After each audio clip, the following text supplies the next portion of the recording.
PGTV presents Gilles de Rais, history's first serial killer, war hero, patron of Joan of Arc, and a monster in the shadows. He was a Marshal of France, a nobleman, a war hero. He fought beside Joan of Arc and was hailed as a savior of the realm.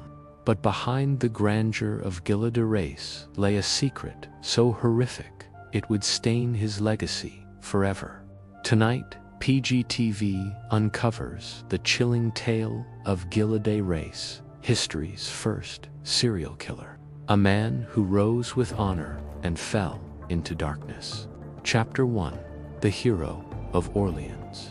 E sif ling si, thou e sif sen yi. Born into wealth and privilege, Gilles de Rais inherited vast estates and titles. He was brave, charismatic, and ruthless on the battlefield.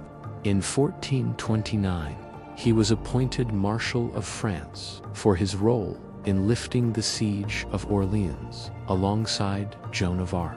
He was her protector, her ally, her shadow. But after Joan's execution, Gilles withdrew from war and turned inward. Chapter 2. The Fall into Excess. 1431 to 1434. Gilles retreated to his castle at Macheco.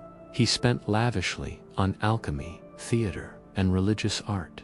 He built a private chapel called the Holy Innocents, staffed with a boys' choir. He sold off family lands. He defied his relatives, and he began to isolate himself.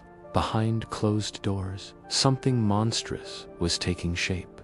Chapter 3. The murders begin. 1434-1440. Children began to disappear. Peasant families sent sons to Giles's estate, hoping for education or employment. They never returned. Witnesses later described rituals, torture, and mutilation.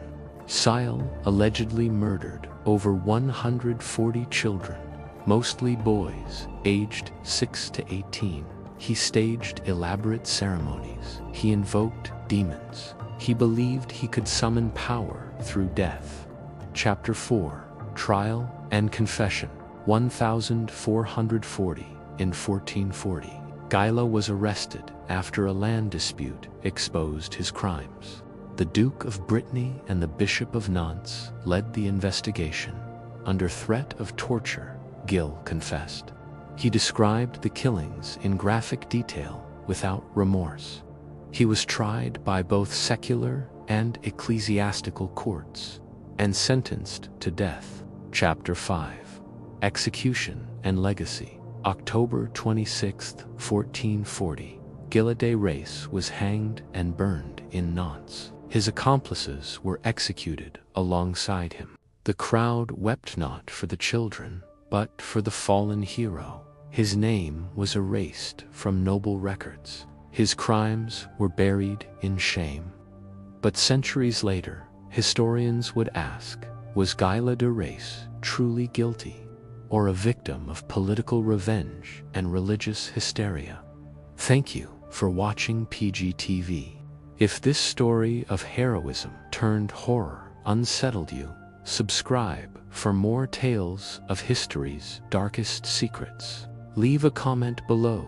Was Gilles de Rais a monster or a myth? And remember, even the brightest night can cast the longest shadow.